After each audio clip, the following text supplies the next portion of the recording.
संत श्री समता प्रकाश अपनी वस्तु पर संतोष यानी हक सनासी जो 10 भूषण महाराज जी ने बताए हैं उनमें से ये एक है। इसको पढ़ने की कोशिश कर रही हूँ, कृपया ध्यान से श्रवण करें। कोई त्रुटि हो तो क्षमा करें। ओम ब्रह्म सत्यम सर्वदा। हक पहचाने अपना पर हक देवे न ची, हक पराया जो खाए सो ही नर बदनी। जो लोग अपना हक पहचानते हैं, ये मेरा है और ये तेरा, लेकिन फिर भी दूसरे का धन खाते या उसका भोग करते हैं, जबकि मनुष्य जानते हैं कि ये मेरा है, हमें उसका नहीं खाना चाहिए, उसके बाद भी उसका उपयोग करते हैं और उसको अपने धन का उपयोग नहीं करने देते, वह मनुष्य सबसे बड़ा चोर है। एक दृष्टांत भी इसमें आता है कि पराया हक मारना घोर अपराध है। पराया हक मारना घोर अपराध है। एक गरीब एक दिन एक गुरुमुख के पास अपनी जमीन बेचने गया और बोला, साहब जी मेरी 2 एकड़ जमीन आप रख लो। गुरुमुख बोला, क्या कीमत है गरीब? क्या कीमत है गरीब? बोला, 2 लाख रुपए। गुरुमुख ने थोड़ी देर सोचकर कहा, वही खेत जिसमें ट्यूबवेल लगा है? गरीब व्यक्ति कहता है, जी आप मुझे 2 लाख से कुछ कम भी देंगे तो भी जमीन आपको दे दूंगा। गुरुमुख ने आंखें बंद की। 5 मिनट सोचने के बाद, नहीं नहीं, मैं उसकी कीमत 5 लाख रुपए दूंगा। नहीं नहीं, मैं उसकी कीमत 5 लाख रुपए दूंगा।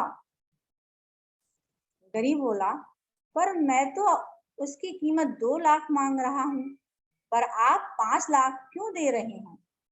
गुरुमुख ने कहा, तुम जमीन क्यों बेच रहे हो?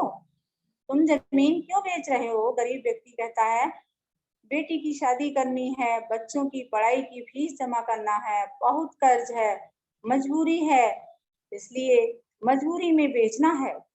पर आप 5 लाख क्यों दे रहे हैं? गरीब व्यक्ति कहता है, आप 5 लाख क्यों दे रहे हैं? गुरुमुख ने कहा, मुझे जमीन खरीदनी है, किसी की मजबूरी नहीं खरीदनी है। अगर आपकी जमीन की कीमत मुझे मालूम है तो मुझे आपके कर्ज, आपकी जवाबदेही और आपकी मजबूरी का फायदा नहीं उठाना चाहिए। मेरे गुरुदेव, मेरे सतगुरु कभी खुश नहीं होंगे। ऐसी जमीन या कोई भी साधन जो किसी की मजबूरियों को देखकर खरीदे, कोई भी साधन जो किसी की मजबूरियों को देखकर खरीदे, वो घर और साधन जिंदगी में कभी सुख नहीं देते, बल्कि आने वाली पीढ़ी मिट जाती है। हे मेरे मित्र, तुम खुशी खुशी अपनी बेटी की शादी की तैयारी करो। 2 लाख रुपए का हम पूरा गांव मिलकर व्यवस्था कर लेंगे, क्योंकि वो तुम्हारी ही बेटी नहीं, वो इस गांव की भी बेटी है। उसकी शादी से हमारे गांव की इज्जत जुड़ी है और तेरी जमीन भी तेरी ही रहेगी। तेरी जमीन भी तेरी ही रहेगी। गुरु नानक साहब जी ने भी अपनी वाणी में यही हुक्म दिया है कि गरीब हाथ जोड़कर आंखों में आंसू लिए खुशी खुशी दुआएं देता चला गया। क्या ऐसा जीवन हम किसी का बना सकते हैं? क्या ऐसा जीवन हम किसी का बना सकते हैं? बस किसी की मजबूरी ना खरीदें, किसी के दर्द मजबूरी को समझकर सहयोग करना ही सच्चा तीर्थ है। मजबूरी को समझकर सहयोग करना ही सच्चा तीर्थ है। पर निंदा पर धन पर निंदा जो राख, सिफत ये कि शैतान की हृदय में लोबा। पर निंदा पर धन पर निंदा जो राग, दूसरे की नारी का संग जो लोग करते हैं या बुरी नजर उन पर रखते हैं तथा दूसरे का धन देखकर गलत भाव मन में रखते हैं कि कैसे इसकी बेईमानी की जाए, कैसे धन इसका आ जाए मेरे पास। और पर निंदा जो राग, निंदा व चुगली कोई व्यक्ति किसी की निंदा या चुगली करते हैं, उनमें हर समय उनके ही बातों में लगे रहते हैं, किसी की कमी निकालना, किसी की दुर्गुण की चर्चा करना, उसका छोटा सा अपराध बड़ा साबित करना, ऐसे ऐसे विचार एक शैतान मनुष्य के हृदय में ही होते हैं, अच्छे मनुष्य के अंदर नहीं होते। ऐसे विचार एक शैतान मनुष्य के ही अंदर होते हैं, अच्छे मनुष्य के अंदर नहीं होते। सिफत यही शैतान की हृदय में लोहा, जो किसी की निंदा चुगली या बुराई हर समय करते हैं, वो ये दुर्गुण की बातें एक शैतान के ही अंदर आ सकती हैं, एक भला व्यक्ति नहीं कर सकता। पर नारी के संग से रावण पाई घात, यह गुना कबीरा जो करे दो जहान दुख पार। पर नारी के संग से रावण पाई घात, दूसरे की नारी पर कुदृष्टि डालने वाले रावण ने अपने कुल का विनाश किया। ऐसे नर के हृदय में शैतान है।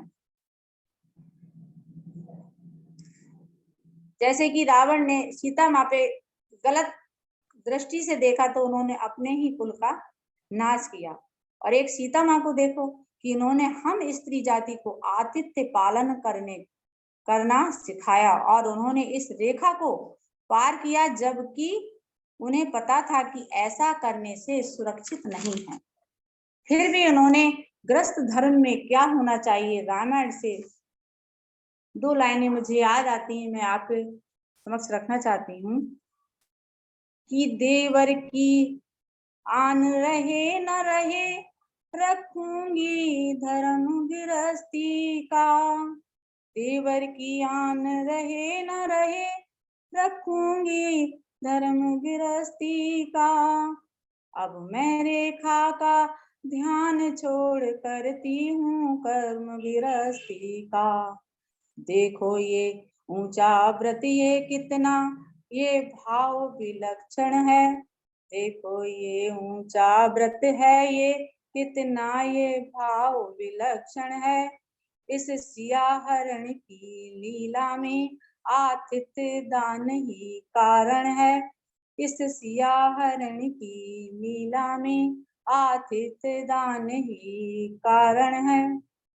संत कबीरदास जी कहते हैं कि अगर कोई मनुष्य ये गुनाह करता है तो वह 2 जहान दुख पाता है।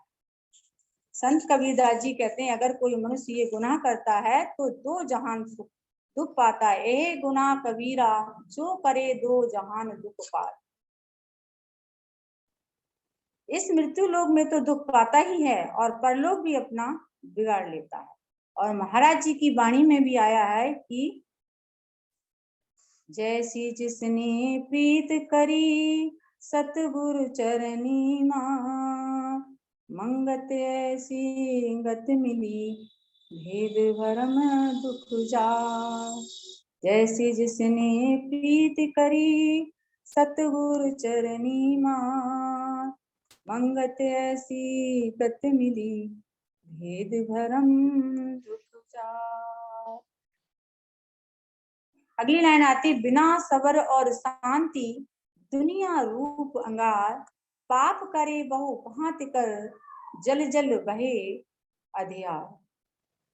बिना सबर और शांति, मनुष्य को शांति तो आती ही नहीं, चाहे वो कितना ही धन कमा ले। कहते हैं गुरुदेव कि जितनी घनी संपदा उतना घना कलेश।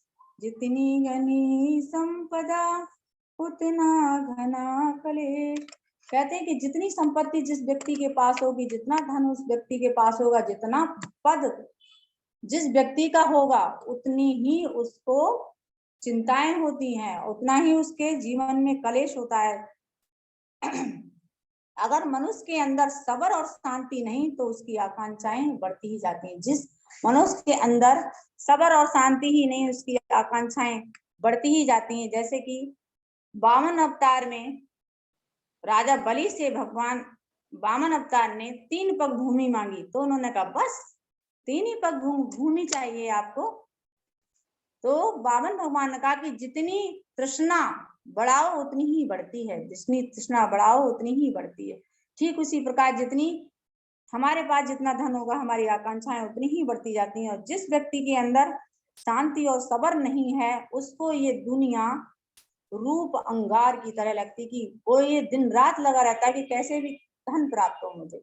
ये संसार अग्नि के समान उसे लगता रहता है। झूठ, बेईमानी, किसी को सताना, किसी को दिल दुखाना, हर तरह के वो पाप कर्म करता ही रहता है। हमारे जीवन में ये अंधकार के सिवाय कुछ नहीं उसको हाथ आता। मंगत ऐसी गत मिली, भेद भरम दुख जाई। महाराज जी की वाणी में भी आया है कि नाम रूप की कल्पना, मिथ्या जीव करो, मंगत पाए तब शांति, जब सतनाम सजो। नाम रूप की कल्पना, मिथ्या जीव करो, मंगत पाए तब शांति, जब सतनाम संजो। ईश्वर का नाम ही हमारी शांति है। जो व्यक्ति, जो जीव ईश्वर का नाम सिमरेगा तभी उसको शांति मिलेगी, ईश्वर की तरफ ही बढ़ेगा तभी उसको शांति आती है। हम चाहे कितने भी सत्संग सुन ले, कितने भी कहें कि हमने ये करा वो करा, जब तक हम अपने जीवन में एक धार, एक सत वाणी की एक बात नहीं अपनाएंगे, तब तक हमारे कल्याण नहीं हो सकता। चाहे हम वाणी ही पढ़ें, चाहे सुने, चाहे सुनाएं, हमारे जीवन में शांति नहीं प्राप्त हो सकती। अगली लाइन कहते हैं कि जो ये करे विकार नर, दुई जहां का चोर, ऐसे पावे राजदंड, आगे इजराइल करेगा द्रोह। अगर मनुष्य के अंदर ये जो विकार हैं, झूठ बोलना, बेईमानी करना, ये सारे विकार भरे पड़े हुए हैं इसके अंदर। कैसे किसी को धोखा है, कहते हैं कि हम 1 रुपए की चीज अगर 10 रुपए में बेच रहे हैं तो ये क्या है। अब व्यक्ति कहता ही तो है कि हम चोर नहीं है। चोर तो हो, कैसे भी हो, किसी तरीके से हो। अगर हम दाल में नमक खाते हैं तब तो ठीक है, और दाल में अगर चीनी खा रहे हैं तो हम चोर तो हैं। किसी को दिल दुखा के हम उससे अपने धन की प्राप्ति, धन का अर्जन कर रहे हैं तो चोर तो हैं। कहते हैं कि अगर मनुष्य के अंदर जो विकार हैं ये भरे हुए तो वो चोर है, और इस मृत्यु लोक में तो वो जेल जाएगा ही। अगर गलत काम करोगे तो वो जेल जाए, राजदंड पाएगा ही। ऐसे पापी राजदंड आगे इजराइल करे, और अपने परलोक में भी वह दंड पाएगा। यहाँ तो पाएगा ही, जेल मिलेगी, लेकिन ईश्वर के यहाँ अगर वो अच्छा कार्य करे तब भी उसका शुभ फल मिलना है, बुरा कार्य करे तो भी उसका दंड तो मिलना है। ईश्वर की आंखों से हम बच नहीं सकते। कहते पर नारी सम मात के, पर धन लिख कर जा। पर नारी के सम मात के, पर धन लिख कर जान। दूसरी की स्त्री को माता के समान समझो, व दूसरे के धन को धूल के समान समझना चाहिए। दूसरी स्त्री माँ बहन की तरफ अगर देखेंगे और दूसरे के धन को अगर धूल के समान हम समझे तो हमें कोई अशांति नहीं है। पर निंदा पड़ बड़ ताप है, तापे 3 जहान। दूसरे की बुराई करना बहुत बड़ा पाप है। दूसरे की बुराई करना बहुत बड़ा पाप है, लेकिन लोग दूसरे की बुराई करने में पीछे नहीं रहते, कुछ ना कुछ कह ही देते हैं, कभी ना कभी कुछ निकल ही जाता है। और लक्ष्मण जी ने जब ये प्रश्न किया है कि सबसे बड़ा पाप क्या है, जब माँ सीता ने जगह जगह के ऋषि मुनि बुलवाए थे, तब ये रोज ही सत्संग होता था। जब उनके लव कुश का जन्म होने से पहले, तब लक्ष्मण ने ये पूछा था कि सबसे बड़ा पाप क्या है, तब यही दिया कि सबसे बड़ा पाप निंदा है, सबसे बड़ा पाप निंदा है। और ये जो निंदा करते हैं वो हम 3 जन्म तक ये हमारा पीछा नहीं छोड़ती, जो लोग निंदा करते हैं किसी। आगे है, भूल कर ना पाइए कुसंग, भूल कर ना पाइए कुसंग, ना मन खोट विचार। हमें भूल कर भी बुरे विचार वाले मनुष्यों की संगति नहीं करना चाहिए, जिससे मन गलत विचार उत्पन्न कर सके। हमारे जैसे कि माता कैकेयी का जो संग था, वो मंथरा का संग था। उनकी जो मंथरा की कुटिल चाल थी, उन्होंने इतनी बार समझाया कि माँ कैकेयी की वो समझ में आ गया, और जिससे कि भगवान राम को वनवास और दशरथ का मरण और हम उनके घर जो था वो बिखर गया। तो कहते हैं कि हमें अच्छे ही लोगों की संगति में बैठना चाहिए जो कि भगवान की चर्चा करें। जहां हम लोग गलत, चुगली, चोरी, ये जहां जैसी बातें होंगी वैसे, कहते नहीं जैसी संगति वैसा प्रभाव। तो हमें अच्छे ही लोगों का साथ करना चाहिए। साहिब दा फरमान सुन मंगत करे पुकार। नानक साहब का संदेश है कि हमारे गुरुजी भी कह रहे हैं कि सत का संग करें, कि सत का संग करें। मैं भी अपने गुरु से बार बार प्रार्थना ये करूंगी कि हे मेरे गुरुदेव, मेरी बुद्धि को भी ऐसे ही बनाए रखना कि जो गलत लोगों से मुझे बचाए और अच्छे लोगों की संगति प्रदान करना। गुरुदेव से यही प्रार्थना करूंगी कि हे मेरे गुरुदेव करुणा सिंधु करुणा कीजिए। हे मेरे गुरुदेव करुणा सिंधु करुणा कीजिए। हो मेरा जीवन सफल आशीष ऐसा दीजिए। हो मेरा जीवन सफल आशीष ऐसा दीजिए। ओम ब्रह्म सत्यम सर्वधा। ओम ब्रह्म सत्यम सर्वधा। ओम ब्रह्म सत्यम सर्वधा। आज के सत्संग का दूसरा विचार आदरणीय प्रेमी संतोष वाधवा जी आगरा से हम सबके समक्ष रखेंगी। प्लीज अपना अनम्यूट कर दें। नारायण रूप संगत के में ओम ब्रह्म सत्यम सर्वधा। आज गुरुदेव की कृपा से प्रभु कृपा पर विचार करने का प्रयास करूंगी। गुरुदेव का दोहा है, कृपा करी प्रभु आन कर दीनों सुफल विचार। मंगत पर से दीनता प्रभु सिमरन और उपकार। कृपा करी प्रभु आन कर दीनों सुफल विचार। मंगत पर से दीनता प्रभु सिमरन और उपकार। गुरुदेव की कृपा से हमें सत्संग मिला और सत्संग के द्वारा ही हमें अच्छे विचार मिलते हैं। इन विचारों को धारण करके गुरु हमें दीनता का भाव यानी निर्माणता, परमात्मा का सिमरन और दूसरों के प्रति उपकार करना सिखाते हैं। क्योंकि प्रभु बड़े दयालु होते हैं, वो कृपालु होते हैं। उनकी कृपा हम सभी पर एक समान होती है।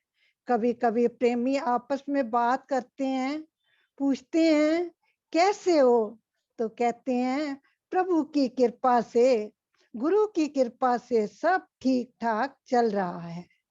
क्योंकि संसारी धन है, मान सम्मान है, अच्छा व्यवसाय है, तो गुरु कृपा तो है ही। देखा जाए जो सच्चे गुरु होते हैं वो हमें संसारी मान सम्मान से, धन से छुड़ाते हैं, फंसाते नहीं हैं। हमेशा अपने गुरु के आगे हम प्रार्थना करें, अरदास करें, हे गुरुदेव महाराज, मैं गुनाहों से भरी हुई हूँ। हे गुरुदेव, आप निमानियों के मान हैं, ना मेरे पास जप है ना तप है, मेरा रोम रोम पापों से भरा हुआ है। आप कृपा करके मुझे जप तप सिमरन करने की शक्ति दें ताकि मेरे अंदर अहंकार ना आए। गुरुदेव ने हमें सुमति बख्शी है। कहते हैं प्रेमियों, अपना गुरमुख जीवन बनाओ। क्या गुरुदेव कहते हैं? प्रेमियों, अपना गुरुमुख जीवन बनाओ।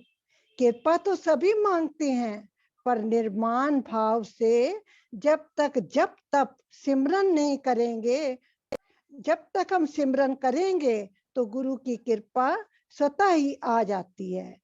जहाँ नम्रता होती है वहीं गुरु की कृपा होती है। जैसे बारिश के समय मूसलाधार बारिश होती है, अगर उस बारिश में हम बर्तन को उल्टा रख दें तो क्या उसमें वर्षा का जल आएगा? नहीं आएगा।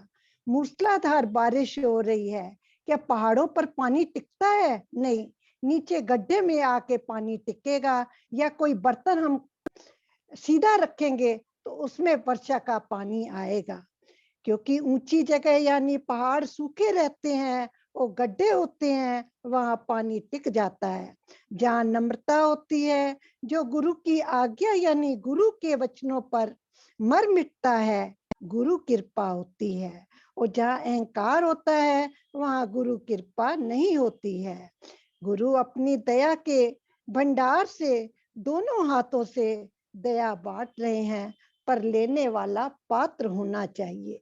केवल ईश्वर का सच्चा भक्त या जिज्ञासु, जिसने अंदर से यत्न किया है, पुरुषार्थ किया है, वही प्रभु की कृपा का पात्र हो सकता है। गुरुदेव ने वाणी में भी फरमाया है, यत्न किया जिन पाया धाम, विपता त्याग लीना विश्राम। यत्न किया जिन पाया धाम, विपता त्याग लीना विश्राम। प्रभु की कृपा जानो दिन रात, त्याग विखाद इस मन कम जात। क्या गुरुदेव शब्द में बता रहे हैं? कह रहे हैं जिन्होंने यत्न किया उसी पर प्रभु की विशेष कृपा होती है। उसकी सारी विपताएं यानी सारे दुख उसके दूर हो जाते हैं। गुरुदेव ने कहा भी है, लाल जी यतन विच रतन है, लगे रहोगे एक दिन मंजिल तक पहुंच जाओगे। क्या गुरुदेव कह रहे हैं कि लाल जी यतन विच रतन है, लगे रहोगे एक दिन मंजिल तक पहुंच जाओगे। मेरे गुरुदेव में क्या गुरुदेव प्रभु कृपा के विषय में बता रहे हैं? कह रहे हैं गुरु कृपा के अवतरण के भी अनेक रूप होते हैं। अक्सर भगत लोग गुरु कृपा का अर्थ मनोकामना की पूर्ति में देखते हैं। उनके विचार गुरु कृपा का अर्थ दुनियावी सुख की वृद्धि होता है। कोई ही विवेकी ईश्वर कृपा के अर्थ को समझ पाता है। वास्तव में ईश्वर कृपा तो प्रत्येक जीव पर नित्य हो रही है और वह कृपा सदा दुख के रूप में प्रकट होती है। यह दुख ही जो जीव को सदा उसके धाम की याद को दिलाता रहता है। गीता में भी भगवान श्री कृष्ण क्या बता रहे हैं? जिस पर भी मैं कृपा करने की इच्छा करता हूँ उसका सर्वस्व मैं हर लेता हूँ। सत्पुरुष ईश्वर को कर्ता हर्ता कहकर पुकारते हैं, पर हम लोग अक्सर ईश्वर के हर्ता रूप को भुला देते हैं। दुख से प्रेम करने की शक्ति किसी विरले में ही होती है। आगे गुरुदेव क्या बता रहे हैं कि हमारे गुरुदेव ने कितने ही प्रेमियों पर कृपा करके उनका जीवन सुधारा और उनका कल्याण किया। प्रेमी जसवंत राय जी का नाम सभी प्रेमियों ने सुना हुआ है। उनके ऊपर देखो गुरुदेव ने किस प्रकार से कृपा की है। प्रेमी जसवंत राय जी गुरुदेव के सामने किसी मनोकामना की प्रार्थना की। गुरुदेव ने कहा, तुम असत चीजों को सत्य मानकर आनंद प्राप्त करना चाहते हो, यह तुम्हारी भूल है। इस बात से नाराज होकर प्रेमी जसवंत राय अपने घर चले गए और वार्षिक सम्मेलन में नहीं आए, क्योंकि वो गुरुदेव की बात पर नाराज हो गए। सम्मेलन के बाद गुरुदेव ने किसी प्रेमी को भेजकर जसवंत राय को बुलाने के लिए भेजा। प्रेमी के बार बार बुलाने पर जसवंत राय नहीं आए। महाराज जी कहते हैं, अगर जसवंत राय ना आए तो कह देना कि लाठी के जोर से बुलाया जाएगा। ये किसी प्रेमी को ढीला नहीं छोड़ेंगे। जसवंत राय जी बोले, हम लाठी का जवाब दो नाली से देंगे, यानी बंदूक से देंगे। आगे बताते हैं, जब ये दीवान साहब वापस चले गए तो जो क्या कहते प्रेमी जसवंत राय थे बहुत बीमार पड़ गए। उनका खाना पीना भी छूट गया। एक दिन वो रात को सो रहे थे तो महाराज जी उनके सपने में आए। बताते हैं कि महाराज जी सफेद वस्त्रों पर काली कमली ओढ़े हाथ में लाठी लेकर खड़े हैं और कह रहे हैं, लाल जी लाठी और चलाएं या बंद कर दें। पिता ये सपने से चौंक कर जसवंत राय जी उठ बैठे और अपनी धर्म पत्नी को जगाकर सब बातें कह दी। उनकी पत्नी ने कहा कि सम्मेलन में 1 सप्ताह रह गया है, जाकर गुरु दरबार में हाजिरी दे आइए। जब बुखार देखकर, क्योंकि उनको बुखार बहुत तेज था, तपेदिक का रोग था, जब वो सम्मेलन में गए तो सब प्रेमियों ने महाराज जी से प्रार्थना की कि महाराज जी जसवंत राय पर कृपा कीजिए, वह बहुत कष्ट में हैं। तो महाराज जी क्या उत्तर देती हैं, ये कोई डॉक्टर नहीं है। सम्मेलन समाप्त होने पर वापस की तैयारी शुरू हो गई। डर था कि कहीं ये दम ना निकल जाए, इसलिए घर जाना ही ठीक समझा। पिताजी गुरुदेव को प्रणाम करने के लिए दरबार में हाजिर हुए। प्रणाम करते ही गुरुदेव ने दोनों हाथों से में सिर को थाम लिया। अब महाराज जी क्या कहते हैं, तुम बहुत कमजोर हो, क्या तकलीफ है? जवाब दिया, तपेदिक हो गया। गुरुदेव कहते हैं, कौन कहता है तुम्हें तपेदिक हो गया है? 1-2 दिन चुरायता किरायता पियो, ठीक हो जाओगे। 3 दिन चुरायता पीने के बाद प्रेमी जसवंत राय जी बिल्कुल ठीक हो गए और रोग का निशान तक मिट गया। ये देखो, ये गुरु की कृपा होती है। प्रेमी जो एक महाराज जी के शिष्य थे, प्रेमी सुखदयाल जी, उनका भी सभी प्रेमियों ने नाम सुना होगा। उनके ऊपर गुरुदेव ने किस तरह से कृपा की है। गुरुदेव का वो सुखदयाल का व्यवसाय जो था शराब का था। हर समय वो नशे के शराब पीकर नशे के धुत में रहता था और शराब की उसकी दुकान थी, बिक्री भी शराब की करता था। एक दिन चिनारी में गुरुदेव का सत्संग हुआ। सत्संग समाप्ति होने पर सुखदयाल महाराज जी के चरणों पर सिर रखकर रो रहे थे। आंखों से अश्रुधारा बह रही थी। कह रहे थे, महाराज जी मुझे बचा लो इस घोर नरकी जीवन से। क्या प्रार्थना कर रहे हैं गुरुदेव के आगे कि गुरुदेव मुझे बचा लो इस घोर नरकी जीवन से, मैं आपकी शरण में आया हूँ। श्री महाराज जी उस समय समाधि में थे। आधे घंटे बाद महाराज जी की आंखें खोली। महाराज जी ने आंखें खोली तो सुखदयाल को चरणों से उठाया और सिर पर हाथ रखकर आशीर्वाद दिया। उस दिन के बाद गुरुदेव सुखदयाल की काया पलट गई। प्रभु के चरणों में प्यार, किस तरह से गुरु कृपा करते हैं। पिछले संस्कारों के परिणाम स्वरूप गुरु कृपा के कारण जाग उठा और गुरु कृपा से अपने गांव में नित्य ही सत्संग करने लगे और अपने सारे अवगुणों की तिलांजलि दे दी। यह संतों के संग का फल है। इसी तरह सैकड़ों नर नारियों ने गुरु कृपा से अपना जीवन सफल किया है।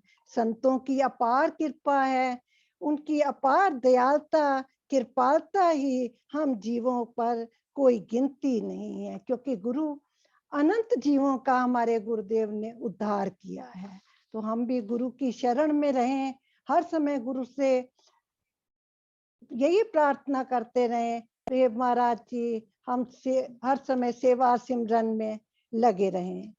काव्य प्रभु की शरणागत हो, तेरी विपत करे निवार,